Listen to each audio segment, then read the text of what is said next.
Video like जरूर कर लीजिए और ऐसे वीडियो लगातार फ्री में पाने के लिए चैनल को तुरंत सब्सक्राइब कर लीजिए और बेल आइकन को जरूर टैप कर लीजिए ताकि आगे भी सारे वीडियो आपको मिलते रहे। यूट्यूब में फॉलो करते हैं तो प्लीज ये वाला फ्री टेलीग्राम चैनल जरूर ज्वाइन कर लीजिएगा। सारे नोटिफिकेशन सारे अपडेट यहीं पे आते हैं, ध्यान रखिए। नमस्कार दोस्तों, एग्जाम प्रिपरेशन के यूट्यूब चैनल पर मैं प्रियंका एक बार फिर से आप सभी का बहुत बहुत स्वागत करती हूँ। रात को 9 बजे आप सभी को पता होगा कि ये प्रैक्टिस सीरीज चलती है। अगर आप न्यू हैं तो दोपहर 1 बजे जीएस की क्लास आती है और रात को 9 बजे मेरे साथ आप प्रैक्टिस कर सकते हो। तो हिस्ट्री के क्वेश्चन चल रहे हैं, टॉप 500 जो क्वेश्चन पार्ट 2 हम लोग सॉल्व कर रहे थे, उसके साथ में नए क्वेश्चन की सीरीज भी मैंने स्टार्ट कर दी है, जो कि ROA एग्जाम या फिर यूपी पीसीएस के लिए भी इम्पोर्टेंट है। बट ये प्रीवियस ईयर क्वेश्चन जो है यूपी पीएससी आयोग के द्वारा पूछे गए वो मैं सब्जेक्ट वाइज कवर कर रही हूँ। खासकर ROA एग्जाम देने वाले बच्चों ये ध्यान से क्वेश्चन देखेंगे, क्योंकि ऐसे ही प्रश्न पिछली बार पूछे गए हैं या यही प्रश्नों का संग्रह है। तो सब्जेक्ट वाइज मैं कंप्लीट कर रही हूँ, क्वेश्चन ध्यान से देखिए और कोशिश करूंगी जो मैपिंग वाले क्वेश्चन है उनमें मैं मैप भी इंक्लूड कर लूँ तो आसानी से आप समझ सकें और उससे क्वेश्चन कभी गलत आपके नहीं होंगे। इसके अलावा आप इसकी पीडीएफ प्राप्त करना चाहते हैं या फिर ऐसी और क्वेश्चन सॉल्व करना चाहते हैं टेस्ट सीरीज पेड क्विज के लिए, आप इन दिए गए नंबर्स पे कॉल या मैसेज कर सकते हैं, जानकारी ले सकते हैं। ठीक है, अदरवाइज आप गूगल प्ले स्टोर से ऐप भी डाउनलोड करके कोर्स परचेज कर पाएंगे। और ज़्यादा से ज़्यादा प्रैक्टिस इस टाइम आपके लिए ज़रूरी है, क्योंकि देखिए एग्ज़ाम डेट लगातार बढ़ती जा रही है। तो कंटेंट तो आपने पढ़ रखा है, प्रैक्टिस की ज़रूरत है। जितना अच्छे से प्रैक्टिस कर लेंगे, जितना अच्छा स्कोर कर पाएंगे यहाँ वहाँ भी स्कोर अपना बढ़ा पाएंगे, क्योंकि देखिए समय मिलने की वजह से कंपटीशन और ज़्यादा हो गया है। तो सिलेक्शन लेने के लिए पढ़ाई आपको और बेहतर करनी होगी, इसके लिए प्रैक्टिस बहुत ज़रूरी है। और आप जो भी कोर्स परचेज करेंगे, अभी ज्ञान सर कूपन कोड अप्लाई करेंगे तो आपको डिस्काउंट भी मिल जाएगा। चलिए आज की क्लास स्टार्ट करते हैं। आज का पहला प्रश्न है, सूची 1 को सूची 2 से सुमेलित करना है। लिस्ट 1 को लिस्ट 2 से मैच करेंगे। एक तरफ प्रोविंसेस ऑफ ऑस्ट्रेलिया दिए गए हैं और कैपिटल सिटी, मतलब ऑस्ट्रेलिया के जो प्रांत हैं उनकी राजधानी शहर हमें मैच करनी है। न्यू साउथ वेल्स है, क्वींसलैंड, विक्टोरिया और पश्चिमी ऑस्ट्रेलिया, इनकी हमें कैपिटल सिटीज़ बतानी है। ठीक है, न्यू साउथ वेल्स और देखते हैं क्वींसलैंड की सबसे पहले। तो न्यू साउथ वेल्स की है सिडनी, क्वींसलैंड की है ब्रिस्बेन, विक्टोरिया की है मेलबर्न और वेस्टर्न ऑस्ट्रेलिया या पश्चिम ऑस्ट्रेलिया की क्या है, पर्थ है। तो राइट आंसर क्या होगा, ऑप्शन सी। ए का 2 होगा, बी का 1, सी का 4 है और डी का 3 है। नेक्स्ट क्वेश्चन है, किस देश में उसके भौगोलिक क्षेत्र का सर्वाधिक प्रतिशत वन आच्छादित है। Which country has the highest percentage of its geographical area under forest cover. China है, इंडिया है, इंडोनेशिया है या जापान है। इसका राइट आंसर हो जाएगा option D, Japan. Third question है, 2004 की सुनामी द्वारा भारत के निम्न तटों में से कौन सर्वाधिक दुष्प्रभावित हुआ था। Which of the following coasts of India was most affected by tsunami 2004। देखिए पिछली बार करंट का क्वेश्चन मान लीजिए आया था। अभी आपको क्या करना है, अभी सुनामी या साइक्लोन या जो भी आप अपने देश में तो याद ही करना है, भारत के तो याद ही रखना है कि कौन सा चक्रवात आया और किस तट को प्रभावित किया। इसके साथ साथ आपको दूसरे देश में भी जो चक्रवात आए उनको भी याद रखना है। रिसेंट में भी आपको एक टाइफून यागी याद रखने की ज़रूरत है, वियतनाम के पास आया था। ठीक है, तो आप इन क्षेत्रों को याद रखेंगे जहाँ पर कोई ना कोई ऐसे दुर्घटनाएं या आपदाएं आई हैं, तो उनसे रिलेटेड जो क्षेत्र है उनको याद रखेंगे। यहाँ पर ऑप्शन में मालाबार कोस्ट है, कोंकण कोस्ट है, कोरोमंडल कोस्ट है और नदन सरकार कोस्ट है। इसका राइट आंसर होगा ऑप्शन सी, कोरोमंडल कोस्ट पर।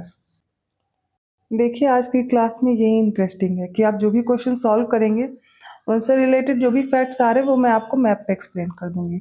तो कोस्टल प्लेन्स तो आपने देखे, मालाबार, कोंकण या फिर नदन सरकार कुछ भी आ जाता है तो आप हमेशा कंफ्यूज हो जाते हैं किस कोस्ट की बात हो रही है, किस रीजन की। तो सबसे पहले देखते हैं कच्छ कहाँ पर है। तो ये वाला रीजन आपको दिख रहा है, ये क्या कहलाएगा, कच्छ। और काठियावाड़ कोस्ट ये रहा, ठीक है, गुजरात का। अब आगे बढ़ते गुजरात से ही लेकर के, और ये रहा यहाँ पर कर्नाटक का क्षेत्र।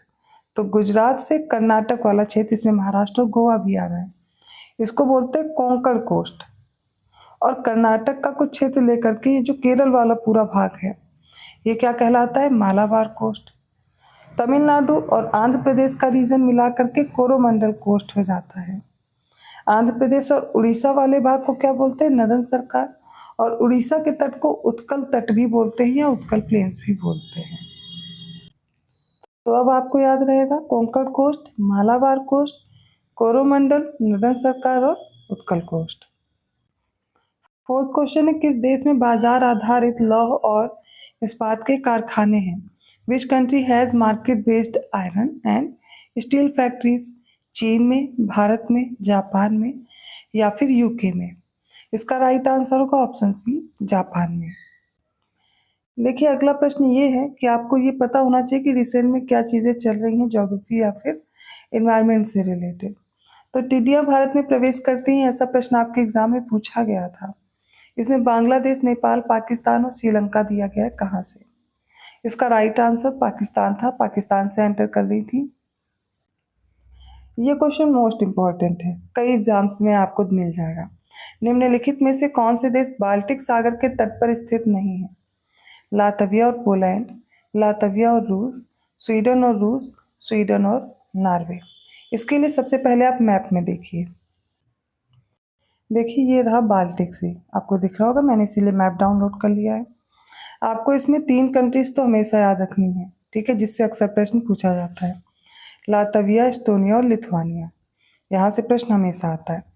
लेकिन अब और भी कौन सी कंट्रीज हैं वो भी देखिए, जैसे कि स्वीडन है, बाउंड्री शेयर कर रहा है स्वीडन से, ये देखिए ये वाला रीजन। फिर आ जाता है आगे फिनलैंड, ये रहा फिनलैंड। फिनलैंड के बाद आगे बढ़ेंगे, ये रहा एस्टोनिया, लातविया, लिथुआनिया और देखिए यहाँ पर बाउंड्री रूस से भी लग रही है, ठीक है। फिर आ जाते हैं, आगे बढ़ते हैं पोलैंड और जर्मनी से भी लग रही है, तो जर्मनी दिख गया, ठीक है। और आगे रहा आपको, देखिए अब यहाँ पर किससे लग नहीं रही बाउंड्री, तो यहाँ पर बेलारूस से नहीं लग रही है, ठीक है, नॉर्वे से भी नहीं लग रही है। तो ये तो याद रखना ही है किनसे बाउंड्री शेयर करते हैं, इसके बाद आपको खुद पता चल जाएगा किससे बाउंड्री नहीं शेयर होती। खासकर प्रश्न कहाँ से बनता है? लातविया, लिथुआनिया और एस्टोनिया से। जिन्हें भी स्क्रीनशॉट लेना है वो ज़रूर ले लें, क्योंकि ऐसे प्रश्न आपके एग्जाम में पूछे जाते हैं। अब इस क्वेश्चन का राइट आंसर देखते हैं। ऑप्शन ए में लातविया पोलैंड है, ठीक है, तो लातविया करता है, पोलैंड भी करता है, ठीक है। लातविया और रूस भी सीमा बनाते हैं, स्वीडन और रूस भी। स्वीडन तो बाउंड्री शेयर करता है लेकिन नॉर्वे नहीं करता है, इसलिए यहाँ पर राइट आंसर क्या हो जाएगा? Option D. अगला प्रश्न बहुत इंटरेस्टिंग है। यदि इंग्लैंड में क्रिकेट कमेंट्री हो रही 10 बजे पूर्वाह्न पे, GMT से शुरू होती है, तो उसे भारत में भारतीय समयानुसार कितने बजे से सुनी जा सकती है? If a cricket commentary in England starts at 10 AM, 10 AM दिया, पूर्वाह्न का मतलब AM है, ठीक है। Then from what time can it be heard in India according to Indian time? अब टाइम दिया गया है आपके सामने 10:10 पे, ये AM है, 4:30 AM, 3:30 PM या 2:30 PM। चलिए आज मैं आपको सिखाऊंगी कैसे आपको ये टाइम काउंट करना होता है। तो GMT मतलब 0 डिग्री, 0 डिग्री लॉन्गिट्यूड पे टाइम कितना हुआ है? 10 AM हुआ है। और इंडिया में टाइम पूछा गया है, तो इंडियन स्टैंडर्ड टाइम लाइन क्या है? 82.5 नॉर्थ लेटीट्यूड है, ठीक है, 82.5 डिग्री। अर्थ 1 डिग्री रोटेट होने में जो समय लेती है वो लेती है 4 मिनट का। वैसे तो अर्थ अपने अक्ष पर 360 डिग्री रोटेट करती है, ठीक है, 24 घंटे लेती है ना, तो 1 डिग्री घूमने में कितना समय लेती है? 4 मिनट का समय लेती है। इसको मल्टीप्लाई करेंगे तो कितना आएगा? 330 आएगा, ठीक है।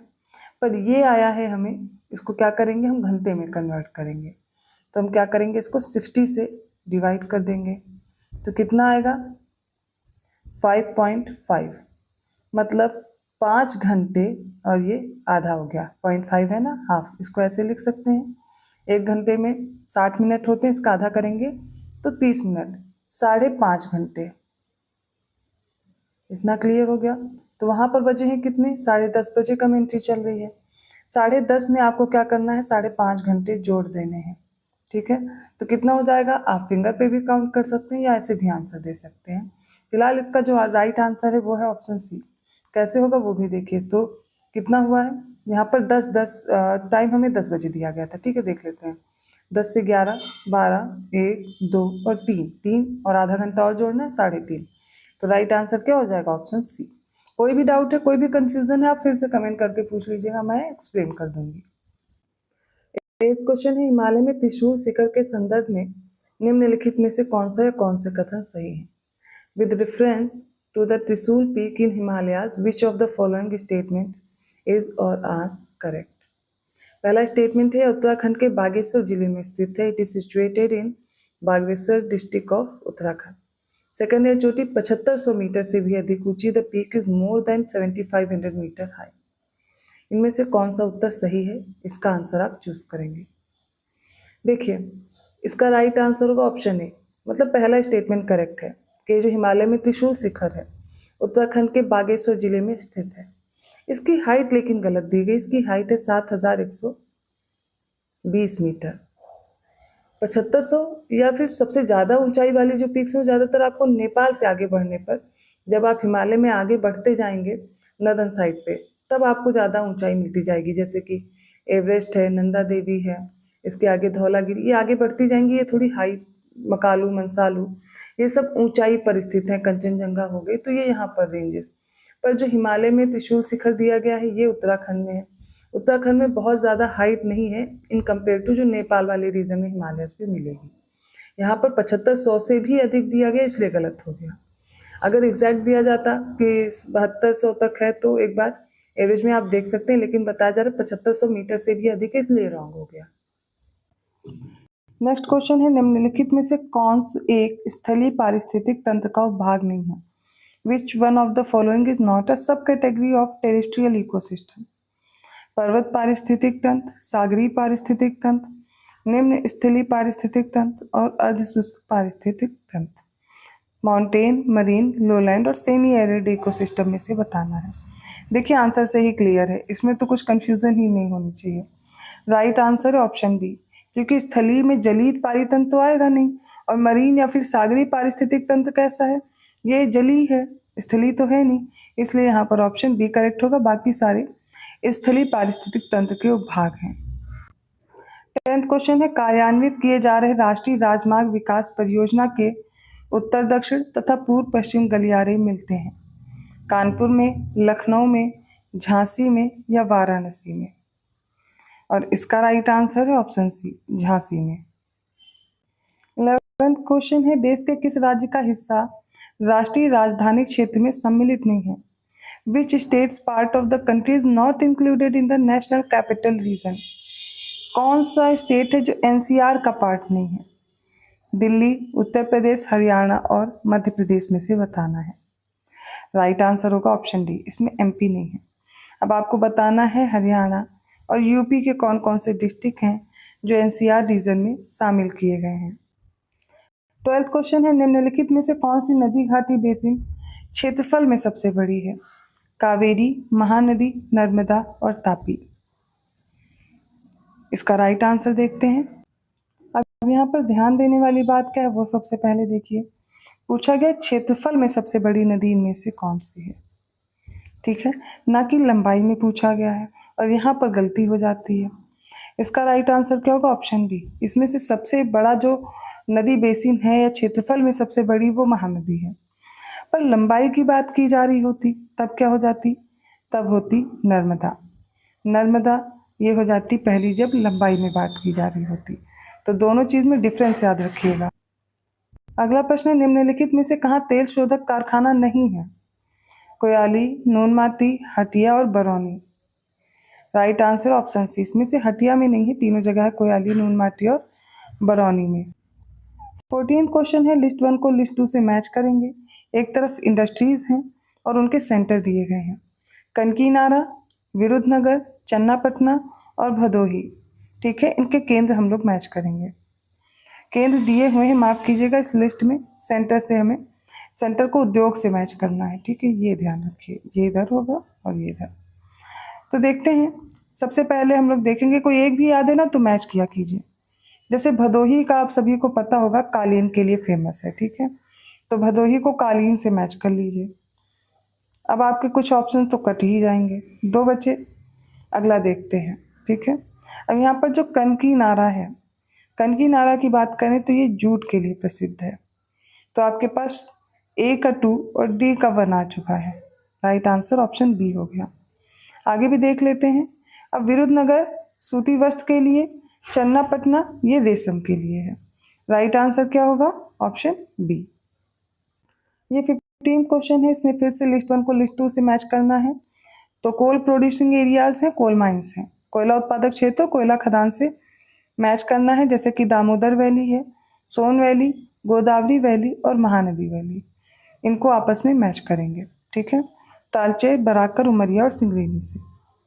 तो आपको क्षेत्र अगर कोयला खदान से भी मैच करने की कोशिश करेंगे तो भी याद आता जाएगा। सबसे पहले देखते हैं जो बराकर है। बराकर आपको पता होगा दामोदर की सहायक नदी भी है बराकर, तो दामोदर घाटी बराकर से मैच कर लीजिए, ठीक है। ए का 2 देखिए कहाँ दिया गया है, बस ऑप्शन ए में। राइट आंसर आपको मिल गया। आगे भी देख लेते हैं। सोन घाटी उमरिया, गोदावरी घाटी सिंगरेनी और महानदी घाटी में तालचेर। तो ये आपका राइट आंसर ऑप्शन ए है। तो आज के इंटरेस्टिंग क्वेश्चन मैंने आपको सॉल्व कराए हैं ज्योग्राफी के। आई होप आपको समझ में आए होंगे, क्लास इंटरेस्टिंग लगी होगी। मैप भी इंक्लूड किया गया है, समझाने का तरीका भी थोड़ा एक्सप्लेनेशन वाला किया गया है कि ज़्यादातर आपको एक्सप्लेन किए जाएँ क्वेश्चंस। अगर वीडियो अच्छा लगा तो प्लीज़ लाइक ज़रूर कीजिए और इसको ज़्यादा से ज़्यादा शेयर करेंगे। जितना ही ज़्यादा शेयर करेंगे इनके क्वेश्चंस की संख्या बढ़ेगी। मैपिंग और अदर इन्फॉर्मेशन भी इंक्लूड करूँगी जिससे आपके एग्ज़ाम में क्वेश्चन रॉन्ग ना हो। तो आपको क्या करना है, इनको ज़्यादा से ज़्यादा शेयर करते रहना है और वीडियो 1-2 बार रिपीट करेंगे तो याद हो जाएंगे जो भी क्वेश्चंस आपसे गलत हो रहे हैं। और ये दिए गए नंबर्स हैं जिन पे आप कॉल या मैसेज करके पेड कोर्स की भी जानकारी ले सकते हैं। मेरे साथ आप 15, 20, 25 क्वेश्चन सॉल्व कर पाएंगे, लेकिन आप अगर पेड क्विज ज्वाइन करते हैं टेस्ट सीरीज तो आप रेगुलर बेसिस पे ज़्यादा से ज़्यादा प्रश्नों को हल कर पाएंगे, अपना स्कोर देख पाएंगे, खुद को इवैल्यूएट कर पाएंगे। तो मैं मिलती हूँ ऐसे ही क्वेश्चंस के साथ नेक्स्ट वीडियो में। तब तक के लिए धन्यवाद।